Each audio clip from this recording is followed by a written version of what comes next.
Hello people. Magical Monstergirls Academy is a place you would like to go for a random occasion because of the multiple reasons, mainly spending thousands of pages in what not to do books in the case of an epic 3D explosion animation green screen in the background. But this game is a continuation of Magical Waifus Academy, which I haven't reviewed out of stupidity of my brain, so keep the entirety of the first game lore for the sake of dangling it on a stick like a little sausage, so you can clickbait the poor unsuspecting brains of Kaapal viewers into believing one day I will actually make a review on that game. So, the game. You wake up alongside your heavily loved Princess Europa, a continuation of whatever happened in the first game, to the noises of your pocket fairy praising your godly skills of being a top-tier glue mage. Let's just pretend that's how we call them. You don't sleep for too long and fairy calls you for the thirsty meeting with one of your wonderful teachers who taught you most of the glue bending skills some time ago. You don't complain and politely abide with the request. Upon arrival, you realize the girl is indeed having a pair of horns, which basically makes you a horny creature. You unsheath your wall of flesh sword and starts vigorously fighting that one woman who tries to steal your wonderful boob mana energy.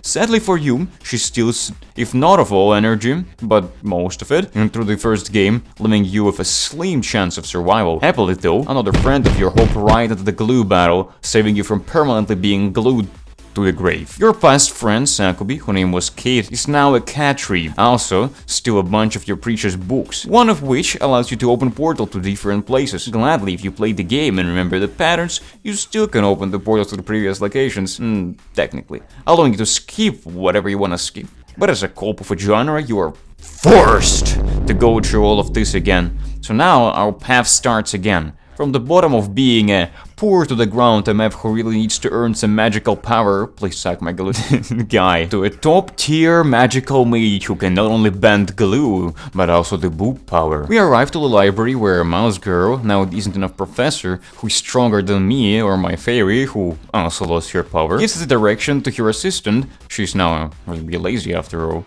I gladly accept her offer and move to her assistant, who also turns out to be a starter mage as they call it. She asked me to teach her some fire magic, even though I am completely under her feet now, yet though I don't fall back and I don't recall. I go out of the building to practice whatever I can do with my basic hands, and here comes the first part of the gameplay. You have a field, where you can move regardless of turns, but relate to your stamina instead. In most cases, you can draw out a spell from a collection of 4 spells, at the moment, maybe there will be more, by casting a pattern that appears on the screen. They can be altered or improved with the usage of some items, so just know they differ. If you defeat your enemy, it falls to the glued out state, where now you're required to slap it with some lovely magic power, and in most cases restore your own life power. But right now, that's not what happens, and I defeat a training dummy, then move forward. Then I find a bracelet of my girlfriend, which allows you to change your gender by will.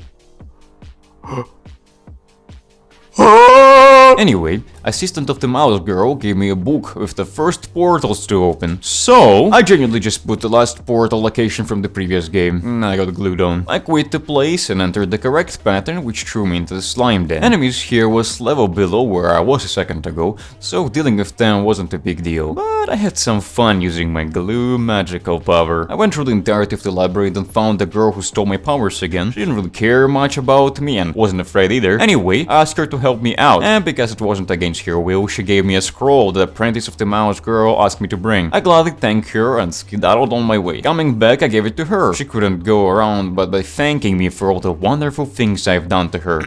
One more glue to my glue collection. I didn't fall flat and came back to Sakuba girl again to ask for some direction. She again gave me a passcode to the next place, which here is called the Loot Domain. Literally her main motif is to make people share their liquids, if that's an appropriate term. I came back to university and the mouse girl were kind of in the mood to play games on me, which I never allowed to happen, and instead I played a game on her. She wasn't afraid and we played a nice little session of moving the tables at night. Further, I got an access to the next Loot Domain, which was called Atlantis, but I wasn't interested in such, and there was another key code which I missed, so I went for the fire domains instead. Upon arrival, they looked scarily like the same place I teleported the last time, but here I felt myself more or less safe, and went through it without any sweat while collecting some magical powers and slapping my girls with magic.